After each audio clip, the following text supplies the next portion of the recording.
할렐루야. 아멘. 우리 서로 인사하겠습니다. 하나님이 당신을 축복하십니다. 하나님 축복하십니다.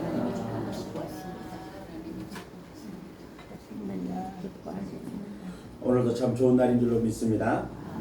하나님의 크신 은혜와 복이 사랑하는 성도 여러분들에게 언제나 함께 하시기를 예수님의 이름으로 축복을 드립니다.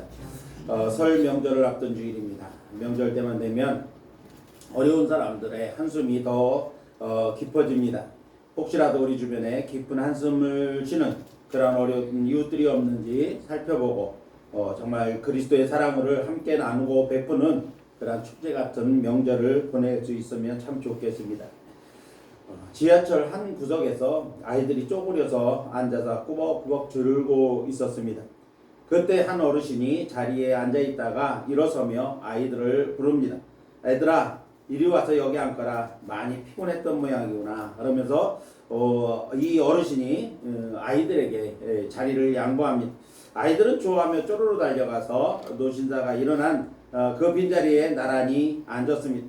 그때 아이의 엄마로 보이는 분이 이 어르신을 향해서 손다리를 치며 이렇게 말을 합니다. 아니에요, 할아버지. 할아버지께서 앉으셔야죠. 애들아, 어서 일어나. 그러면서 아이들을 타이릅니다. 그랬더니 이 어르신께서 놔두세요. 저는 곧 내려야 합니다. 그러니까 어머니가 그래도 힘드실 텐데 서서 가시면 어떡합니까? 라고 묻자 아이들의 엄마는 머쓱해진 얼굴로 이 어르신에게 이와 같이 말을 합니다. 그랬더니 이 어르신이 하는 말이 늙은이 한 사람 대신 피곤한 두 아이가 앉아서 편안하게 가면 되지요. 그렇게 말합니다. 그랬더니 엄마가 미안하다는 듯이 요즘 아이들은 저렇게 편릇이 없어요. 죄송합니다. 이렇게 인사를 합니다. 그랬더니 이 어르신이 하시는 말씀이 웬 말씀을요. 이렇게 하면 아이들에게 양보하는 것도 가르칠 수 있지 않겠습니까? 말로만 사랑을 가르치면 그것은 말로만 하는 사랑이 되거든요. 이렇게 이야기를 하더라는 겁니다. 아무리 경건한 말도 도움의 손길만 못하다. 이런 말이 있습니다. 사람은 아플 때 찾아와주고 배고플 때 먹을 것을 주고 길을 잃었을 때 길을 가르쳐주고 외로울 때 말벗이 되어주고 그리고 울 때 함께 울어주고 상처받았을 때 안아주는 사람에게서 감격 어린 고마움을 느끼게 됩니다. 우리 기독교인들에게 가장 필요한 것이 말로만 하는 믿음이 아니라 실천하는 믿음입니다. 행함이 없는 믿음은 언어 유희에 불과하다는 겁니다. 그래서 야고보 기자는 행함이 없는 믿음은 죽은 믿음이다. 이렇게 말을 했습니다. 우리는 예수님을 믿는 사람뿐만 아니라 예수님을 모르는 사람도 있고 그리고 또 예수님을 믿지 않는 사람들도 있고 또 교회를 싫어하는 사람들과 우리는 더불어서 이 세상을 살아갑니다. 그런데 그들이 누구를 통해서 예수님을 볼 수 있을까요? 그들이 누구를 통해서 예수님의 사랑을 느낄 수 있겠습니까? 그것은 바로 나입니다. 너가 아니라 바로 나를 통해서 다른 누군가가 아니라 바로 우리 자신을 통해서 우리 개개인을 통해서 그들은 예수님의 모습을 볼 수가 있는 겁니다. 내가 세상 사람들처럼 어두움같이 행동하면 그들도 기독교를 어두움으로 볼 것이고 내가 빛과 같이 행동하면 그들도 기독교를 빛으로 보게 될 것입니다. 내가 세상 사람들처럼 내 밥그릇 챙기고 이기적이고 부정적인 행동을 하면 그들도 예수님을 그저 인간이 만들어낸 어떤 삶의 종교와 같이 그렇게 생각하고 말 것입니다. 표현하지 않는 사랑, 입으로만 하는 사랑은 힘과 능력이 없습니다. 기도에도 항상 실천이 따라야 하고 사랑에도 항상 실천이 따라야 한다는 것입니다. 말이 아닌 행동으로 예수님의 사랑을 보여주는 그리스도인 된 저와 여러분이 되실 수 있기를 예수님의 이름으로 축복을 드립니다. 우리는 지난주에 두 번째 목표인 매일 정해진 분량 이상 기도하기 목표에 대해서 말씀을 들었습니다. 그리스도인에게 있어서 말씀과 함께 기독교 신앙의 필수적인 요소인 기도 생활이 왜 중요한가에 대한 말씀이었는데 첫 번째로는 하나님이 모든 능력의 원천이기 때문에 우리는 하나님께 기도해야 된다. 두 번째는 두려움을 이기는 능력을 얻을 수 있기 때문에 우리는 기도해야 된다. 세 번째로는 하나님께 가까이 나가는 가장 탁월한 방법이기 때문에 우리는 하나님 앞에 기도해야 된다라고 말씀을 드렸습니다. 여러분의 기도 생활이 정말 하나님 앞에 이렇게 신실한 믿음을 가지고 기도해서 늘 기도의 응답을 통해 능력 있는 성도의 삶을 살아가시기를 예수님의 이름으로 축복을 드립니다. 아멘. 자, 오늘은 우리 교회 세 번째 표어인 건강하게 성장하는 교회라고 하는 이 표어에 따라서 실천 목표 가운데 세 번째 목표입니다. 그래서 실천 목표는 뭐냐면 실천을 포함한 매일 묵상 철저히 하기가 세 번째 목표입니다. 먼저 오늘 본문 말씀을 우리가 잠깐 살펴보면 모세의 뒤를 이어 이스라엘의 지도자가 된 여호수아를 하나님께서 찾아와 주십니다. 그래서 두려움에 떨고 있는 이 여호수아에게 하나님은 위로와 격려의 말씀을 주시면서 함께 권면의 말씀도 하고 있는 것을 보게 됩니다. 하나님은 모세의 뒤를 이어 이스라엘의 지도자를 선택하심에 있어서 그 자격을 정치적인 지도력이 있거나 백성들을 장악하는 능력이나 혹은 백성들을 잘 이끌어갈 수 있는 정책 등을 보시고 가르치신 것이 아니라는 겁니다. 하나님께서는 이스라엘 백성들에게 주신 율법을 가까이 하며 그 율법을 지하로 묵상하고 그 말씀대로 지켜 행하라고 하는 그런 권면의 말씀을 여호수아에게 하고 있는 것입니다. 백성을 이끌어가는 지도자를 뽑는데 정치력도 능력이 아닙니다. 그 다음 백성을 장악하는 능력도 아닙니다. 정책을 보거나 그런 것을 보고 지도자를 선별하신 것이 아니라 오직 하나님의 말씀인 율법을 가까이 하며 그 율법을 좀 묵상하고 그대로 순종하는가 지켜 행하는가라고 하는 것을 하나님께서는 제일로 보시고 그것을 여호수아에게 요구하셨다는 것입니다. 그렇게 하면 이스라엘 민족이나 또한 지도자로서 여호수아의 모든 삶이 평탄하고 형통할 것이라고 그렇게 약속하고 있는 것이 오늘 본문 말씀입니다. 자, 묵상이라고 하는 것이 무슨 말씀일까요? 하나님께서는 여호수아에게 여호와의 율법을 즐거워하고 그 율법을 주야로 묵상해라 이렇게 말씀하고 있습니다. 자, 여기서 묵상이라고 하는 말씀이 묵상이라고 하는 단어는 이 구약 성경에서 5번 사용되고 있는 것을 보게 됩니다. 이삭이 들러 나가서 리브가를 기다리면서 묵상하는 장면이 나오고 있고 또 오늘 본문에 하나님께서 여호수아에게 하신 말씀이 있습니다. 갈멜산에서 엘리야가 바알과 아세라 선지자하고 기도할 때 이 대결을 할 때 바알과 아세라 선지자들을 조롱하면서 거기에서 묵상이라고 하는 단어를 한번 사용했습니다. 그리고 시편 1편과 시편 19편 말씀에 이렇게 5번 사용되고 있습니다. 자, 묵상이라고 하는 말이 어떤 의미일까? 우리가 생각하기를 묵상은 단순하게 깊이 생각하는 것 정도로 생각하기가 쉽습니다. 그러나 묵상은 여러 가지 의미나 혹은 여러 가지 모습으로 표현되어지고 있는 것을 보게 됩니다.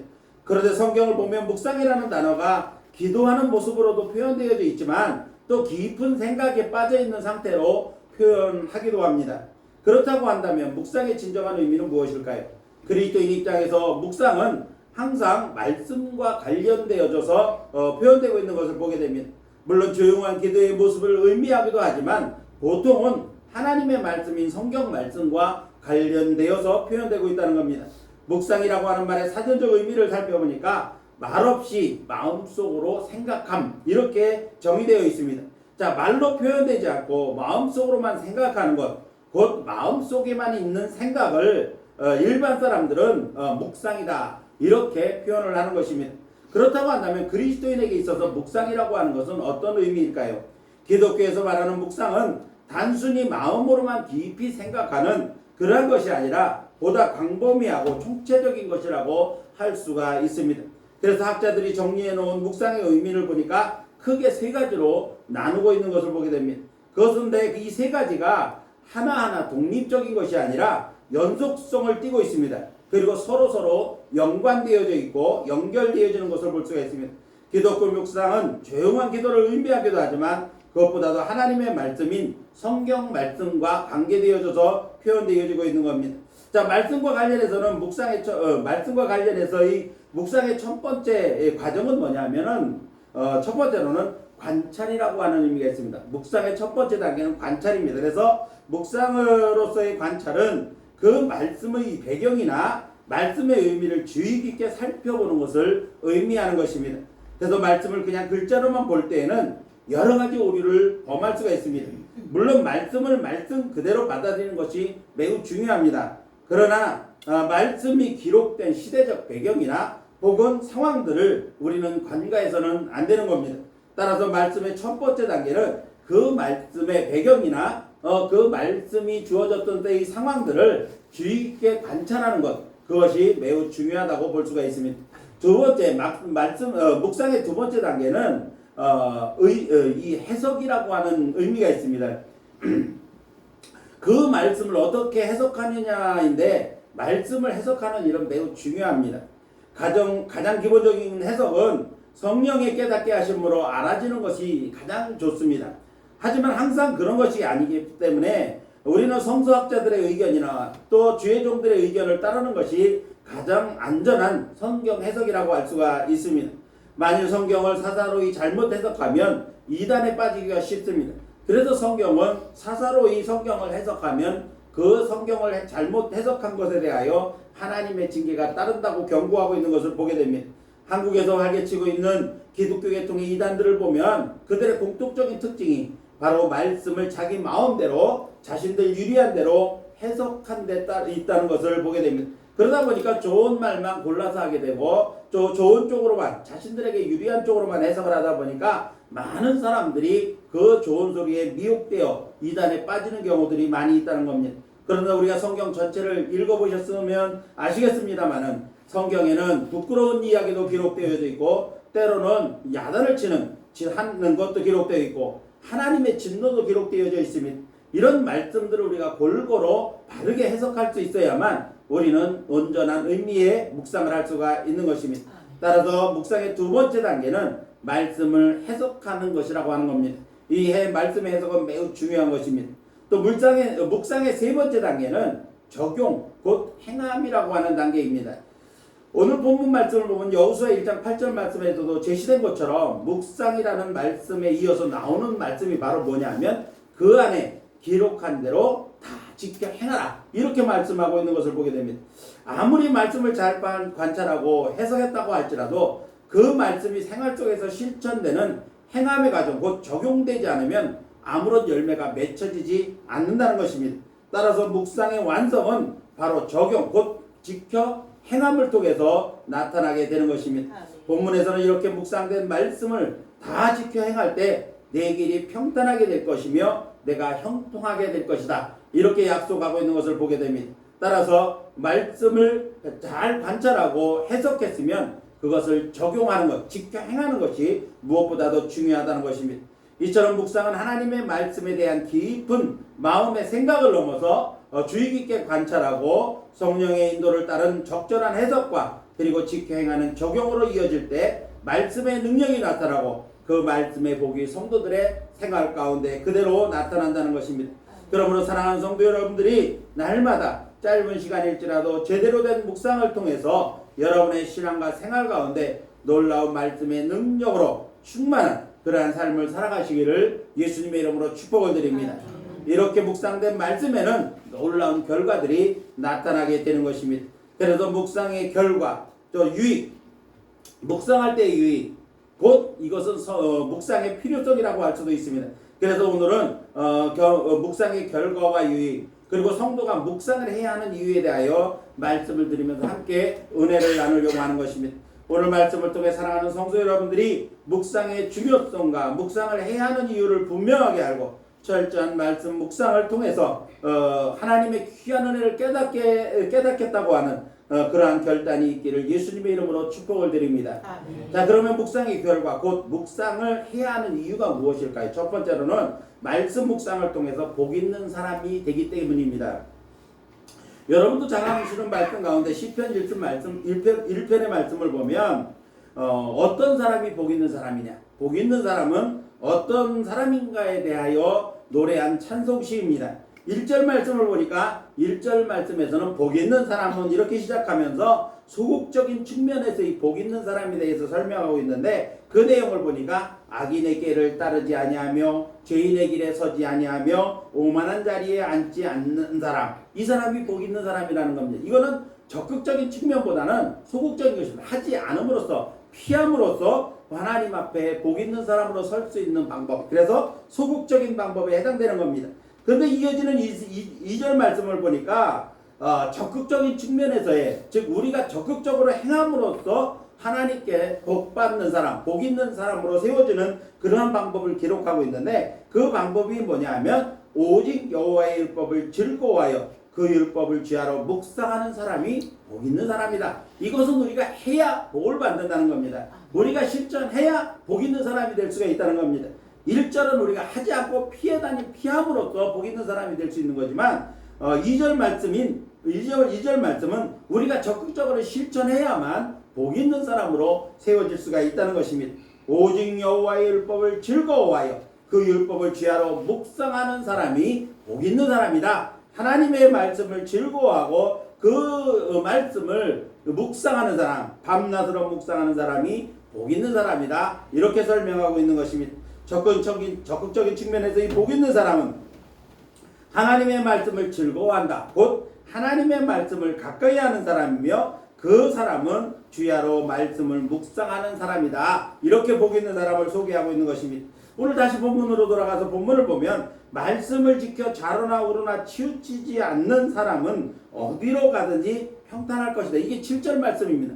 7절 말씀에서도 말씀을 율법을 지켜 좌로나 우로나 치우치지 않는 사람은 어디로 가든지 형통한 사람이 될 것이다. 이렇게 말씀하고 있습니다. 이어지는 8절 말씀이 오늘 본문 말씀입니다. 본문 말씀을 보니까 말씀을 즐거워하고 그 말씀을 주야로 묵상하는 사람은 그 길이 평탄하게 된다. 형통하게 된다. 이렇게 반복해서 7절과 8절에 반복해서 말씀하고 있는 것입니다. 이 말씀은 말씀을 묵상하는 사람이 바로 복 있는 사람이다. 이렇게 설명하고 있는 것입니다. 따라서 말씀을 열심히 묵상하는 사람이 복 있는 사람이 되는 것입니다. 우리가 매일 묵상을 통해 짧은 글이지만 하나님의 말씀을 우리는 묵상하고 있습니다. 1년 365일 동안 묵상하고 있습니다. 그냥 한번 읽고 지나가는 묵상이 아니라 그 말씀을 잘 관찰하고 또 해석도 해보고 또 지켜 행하는 그러한 적용의 과정을 통해서 우리가 그 말씀을 묵상할 때 그 말씀이 내 신앙의 자양분이 되어져서 말씀의 능력이 나타남으로써 우리는 복 있는 사람이 되게 되는 것입니다. 이제 사랑하는 성도 여러분들이 매일 묵상을 더욱 철저히 하여 말씀 묵상으로 복 있는 사람의 삶을 살아가시기를 예수님의 이름으로 축복을 드립니다. 두 번째로 말씀의 묵상을 통해서 우리는 형통한 삶을 살게 됩니다. 그래서 우리는 묵상을 해야 됩니다. 말씀을 통해서, 말씀의 묵상을 통해서 형통한 삶을 살게 되어진다는 것입니다. 앞에서 말씀드렸던 것처럼 여호수아 1장 7절 8절 말씀을 보면 반복해서 등장하는 단어가 있습니다. 그게 뭐냐면 율법이라고 하는 단어가 등장하고 있고 또 지켜 행하면이라고 하는 말이 있습니다. 그리고 마지막으로 형통이라고 하는 단어가 있습니다. 이 말씀을 정리해 보면 말씀을 묵상하면 곧 형통한 삶을 살 수 있다라고 하는 것입니다. 형통한 삶의 전제 조건이 바로 말씀을 지켜 행하는 것인데, 말씀을 지켜 행하는 것은 서두에서 말씀드린 것처럼 묵상의 세 번째 과정이 적용이라고 하는 것입니다. 시편 1편에서도 보면 3절 말씀에서 말씀을 주야로 묵상하는 사람은 그가 하는 모든 일이 다 형통하리로다. 이렇게 말씀하고 있습니다. 따라서 말씀 묵상을 철저히 하는 사람은 형통한 삶이 보장된다라고 하는 말씀인 것입니다. 사람은 누구나 형통한 삶을 살기를 원합니다. 어느 누구도 불통한 삶을 원하는 사람은 아무도 없을 것입니다. 그래서 사람들은 최고의 복을 만사 형통의 복이다. 이렇게 꼽는 것을 보게 됩니다. 그래서 예수님을 믿지 않는 불신자들은 무속인들을 찾아가서 비싼 돈을 들여가며 만사 형통의 길을 물어봅니다. 그리고 무속인들의 말에 따라서 수백만 원, 수천만 원씩 하는 구슬하기도 하고 부적을 써서 받기도 합니다. 그래서 그렇게 하면서 만사 형통을 구걸하다시피 하는 사람들이 세상 사람들입니다. 참으로 어리석기 짝이 없는 사람들입니다. 이렇게 성경에서 형통의 길을 분명하게 가르쳐주고 있는데, 심지어는 그것도 돈 들이지 않고 공짜로 얻는 방법을 제시해 놓고 있는데, 그리고 누구든지 형통의 길을 갈 수 있다고 가르쳐주고 있는데, 사람들이 무지해서 혹은 그 길이 너무나도 쉬운 길이기 때문에 그것도 값을 치르지 않고 공짜로 우리에게 주신 것인데 그래서 믿지를 않는 사람들이 많다는 겁니다. 어느 무당이 하는 말이 자기를 찾아오는 사람들 가운데 가장 많은 사람들이 교회 집사라고 하는 사람들이 가장 많이 찾아온다고 자랑처럼 이야기하는 말을 들었습니다. 물론 그 무당의 말을 그대로 믿을 수는 없습니다. 그렇지만 믿는 사람들 가운데서도 무당을 찾는 사람들이 적지 않게 있다고 하는 그러한 말들이 심심치 않게 들려오는 것이 사실입니다. 돈이 들어야만 그것이 소중한 줄로 생각하는 사람들의 착각입니다. 사랑하는 성도 여러분, 형통한 삶을 살기를 원하십니까? 하나님의 말씀을 묵상하고 묵상한 말씀을 그대로 적용하면서 사시기 바랍니다. 아멘. 그러면 형통의 삶을 주시겠다고 하나님이 분명하게 약속하고 있습니다.